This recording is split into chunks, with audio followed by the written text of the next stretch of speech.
berdasarkan keputusan Menteri Ketenagakerjaan Republik Indonesia nomor 244 tahun 2023 tentang petunjuk pelaksanaan Bulan Keselamatan dan Kesehatan Kerja Nasional tahun 2024 dengan tema Budayakan K3 Sehat dan Selamat dalam Bekerja, Terjaga Keberlangsungan Usaha. Tujuan diselenggarakannya Bulan K3 tahun 2024 adalah meningkatkan kesadaran dan kepatuhan norma K3, mewujudkan sumber daya manusia K3 yang unggul dan berdaya saing, meningkatkan partisipasi semua pihak dalam mewujudkan pelaksanaan budaya K3 di setiap kegiatan pembangunan ekonomi yang inklusif dan berkelanjutan. Kemudian melakukan pembinaan kepada perusahaan untuk melaksanakan keselamatan dan kesehatan kerja di perusahaan.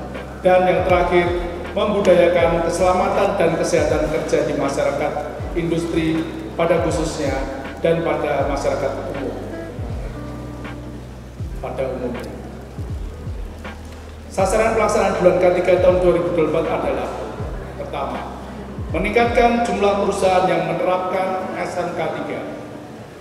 Kedua, meningkatnya jumlah perusahaan nihil kecelakaan. Ketiga, meningkatnya pertumbuhan ekonomi di semua sektor usaha yang berbudaya K3. Yang keempat, meningkatnya produktivitas kerja secara nasional. Dan yang kelima, meningkatnya koordinasi, sinergi, dan kolaborasi antara pemangku kepentingan.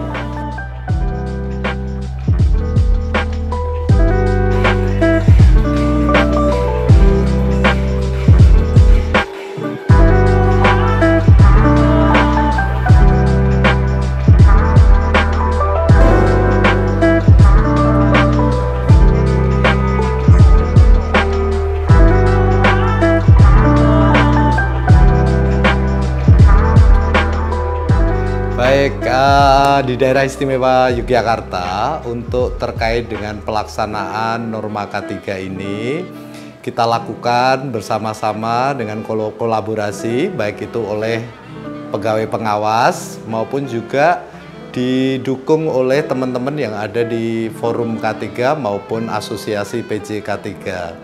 Tentu saja ketika kita melihat ukuran indikator terlaksananya pelaksanaan K3 yang baik, salah satunya adalah terkait dengan angka, baik itu angka zero accident atau nihil kecelakaan kerja, maupun penerapan kepatuhan terhadap norma K3 yang telah dilaksanakan baik oleh perusahaan ataupun manajemen secara baik.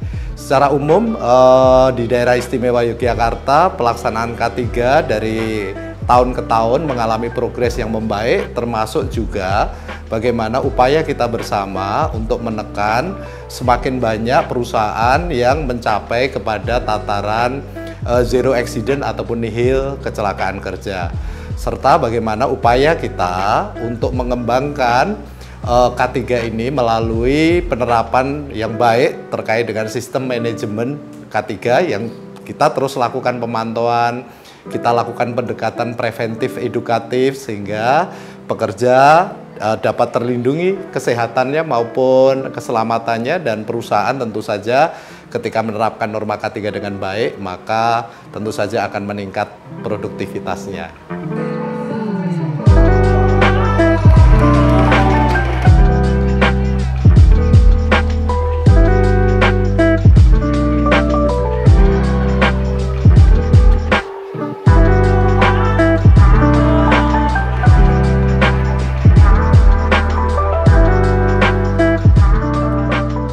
Salah satu upaya dari Dinas Tenaga Kerja dan Transmigrasi Daerah Istimewa Yogyakarta khususnya di dalam hal untuk mendorong partisipasi pelaksanaan K3, norma K3 ini secara baik, salah satunya adalah melaksanakan kegiatan-kegiatan pemberian reward kepada para pekerja perusahaan yang telah memiliki rekam jejak jam kerja yang cukup panjang.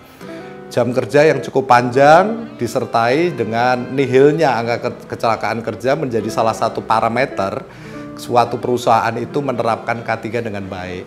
Dan tentu saja itu tetap kita dorong pemberian reward dan tentu saja sosialisasi norma, baik itu norma terkait dengan kesehatan, norma HIV, kemudian norma juga terkait dengan bagaimana mengatasi tuberkulosis, kemudian hal-hal terkait dengan pengukuran dan pengujian kondisi di lingkungan kerja. Ini menjadi suatu bagian yang terus-menerus nanti tetap kita lakukan agar K3 yang ada di DIY ini dapat kita rasakan bersama manfaatnya, sama-sama nanti untuk meningkatkan muaranya adalah produktivitas dari dunia usaha dan tentu saja keselamatan dan kesehatan kerja dari para pekerja itu bisa terjamin dengan baik.